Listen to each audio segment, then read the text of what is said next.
Na razstavo smo vključili veliko različnih pripomočkov in tipnih predmetov in tudi zvočnih zgodb, ki so bile dostopne na videih, razlag, skrajšanih tekstov, poenostavljenih tekstov, tudi napisanih z večjimi črkami, tako da so bili predmeti in vsebine predstavljeni na zelo širok način, dostopni zelo širokim ljudskim množicam, od otrok do starejših in tudi do vseh možnih ranljivih skupin. To je recimo primer, kako izgleda slika, če jo zaletimo smolno voščeno maso. To je smolno voščeno masa. Zdaj se bomo pa premaknili še k eni Jakopičevi sliki v naslednji prostor, ki se imenuje ovčice. Ovčke imajo neko teksturo, da se jih loči od ostalega.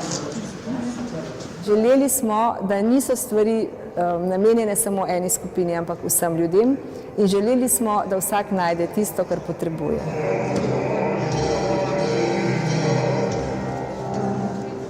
Pred nami je ogromna slika na platnu, višine skoraj 3 metrov in širine dobre 4 metre. Slika je poimenovana Atelje.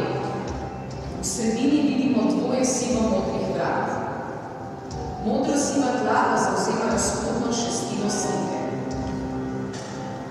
Slika prikazuje umetnikov atelje in v njem umetnika samega.